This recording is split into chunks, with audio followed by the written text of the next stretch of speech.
రాష్ట్రంలో కొత్త ప్రభుత్వం ఏర్పడి 100 రోజులైంది. ఈ 100 రోజులు అయి ప్రభుత్వ పరిపాలన ప్రారంభం కాగానే పెద్ద ఉపద్రవం వచ్చింది. కృష్ణానదికి గొప్ప వరదలు రావడం, ఆ వరదల్లో ఎన్నో వేల కుటుంబాలు నిర్వాసితులు కావడం, ప్రజలు అన్నవస్త్రాలకి అలమటించడం లాంటివి కూడా సంభవించాయి. అటువంటి విపత్కర సమయంలో రాష్ట్ర ముఖ్యమంత్రి గౌరవనీయులు శ్రీ నారా చంద్రబాబు నాయుడు గారు జేసీబీ ఎక్కి పడవలో ప్రయాణం చేస్తూ బురద నీటిలో నడుస్తూ ప్రజలందరికీ కూడా ధైర్యాన్ని కల్పించి నేనున్నాను, బెంగ పెట్టుకోవద్దు అని చెప్పి వాళ్లలో ఒక స్థైర్యాన్ని నెలకొల్పారు.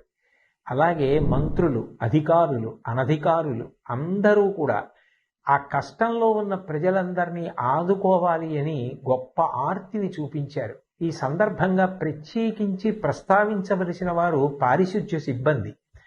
అనేక పురపాలక సంఘాలలో పనిచేస్తున్న వారందరూ కూడా విజయవాడ పట్టణానికి చేరుకుని అక్కడ అంటువ్యాధులు ప్రబలకుండా ఉండడం కోసం బ్లీచింగ్ చల్లడం లాంటి కార్యక్రమాలు నిర్వహించడంతో పాటుగా మంచినీటి సౌకర్యం ఏర్పాటు చేయడం, నిత్యావసర వస్తువులు అందచేయడం, ఇవన్నీ కూడా యుద్ధ ప్రాతిపదికన చేశారు.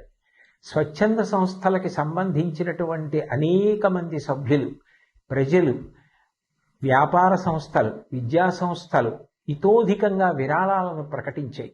నిజంగా ఇటువంటి కష్ట సమయంలో అందరూ ఏకోన్ముఖులై నడవడం, అటువంటి సమైక్యతాభావం చూపించడం చాలా చాలా గొప్ప విషయం. భాగవతంలో పోతన గారు ఒక మాట అంటారు, పరహితము చెయ్యునెవ్వడు పరమహితుండగును భూత పంచకమునకును, పరహితమే పరమధర్మము పరహితునకు నెదురు లేదు పర్వేందుముఖి అంటారు. పరుల యొక్క హితం కోసం ప్రవర్తించే వాళ్ళు ఎవరుంటారో వాళ్ళకి పంచభూతాలు కూడా సహకరిస్తాయి. ఇటువంటి కష్టకాలం వచ్చినప్పుడు ప్రజలందరూ కూడా ఒకే త్రాటి మీద నిలబడడం, అంత గొప్ప సమైక్యతా భావంతో కష్టంలో ఉన్న వాళ్ళందరినీ ఆదుకోవాలని ప్రయత్నించడం చాలా చాలా గొప్ప విషయం.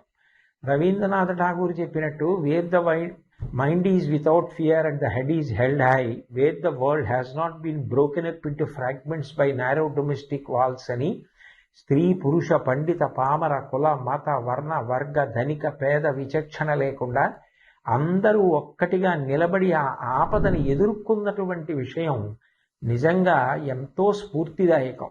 రాబోయే కాలంలో కూడా సుపరిపాలన ప్రభుత్వం అందించడానికి, ప్రజలందరూ సమైక్యంగా ఉండి ప్రగతి బాటలో నడవడానికి కావలసినటువంటి మంచి బుద్ధి వైభవాన్ని పొందడానికి భగవంతుడు తన ఆశీర్వచనాన్ని అందించాలని, ఈ రాష్ట్రం బాగా వృద్ధిలోకి రావడానికి అది కారణం కావాలని నేను భగవంతుణ్ణి ప్రార్థన చేస్తూ, నిజంగా ఈ కష్టకాలంలో అంత గొప్పగా నిలబడిన అందరికీ నా హృదయపూర్వక నమస్కారాలు తెలియచేస్తూ సెలవు తీసుకుంటున్నాను.